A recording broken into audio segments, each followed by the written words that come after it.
The scariest hadith you'll ever hear isn't about hellfire itself. Imagine standing on the day of judgment to find your spiritual account completely empty. This is the scenario the Prophet Muhammad, peace be upon him, painted for his companions. He once gathered them and asked a simple question: "Do you know who the bankrupt one is?" They replied, "The bankrupt among us is the one who has no money and no possessions." He said, "The truly bankrupt one of my ummah, my community, is the one who comes on the day of judgment with a mountain of good deeds." Imagine that person. They come forward, their records filled with prayers, with days of fasting and charity. They prayed 5 times a day. They stood in the night for tahajjud. They abstained from food and drink during Ramadan, and they gave zakah from their wealth. But he insulted this person.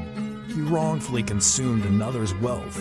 He shed someone's blood, and he struck another.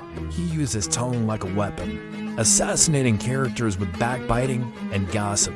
He unjustly took what wasn't his, maybe a small amount of money, maybe a piece of land, thinking it wouldn't matter. And on that day, the day of perfect justice, every single one of those people he wronged will come forward. And how will they be compensated? Not with gold or silver. The currency of the day is deeds. So, the first person he wronged will be given a portion of his good deeds. Then the next person will take from his prayers.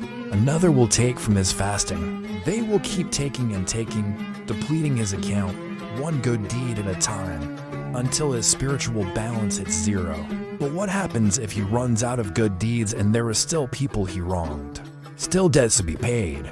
This is the moment of ultimate ruin. The Prophet explained that their sins will then be taken and transferred onto his account. The sins of the people he hurt are now his burden to carry. His scale, once heavy with prayers and fasting, is now weighed down by the sins of others. He came as a righteous worshiper and now stands as a sinner, bankrupt and overloaded with transgressions.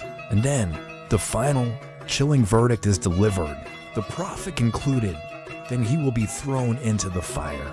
That is the true bankruptcy, to have worked your whole life for paradise, only to have it all given away because you couldn't control your tongue or your hands. This hadith isn't just a story, it's a profound warning. Our relationship with Allah is only one half of our faith. The other half is our relationship with people.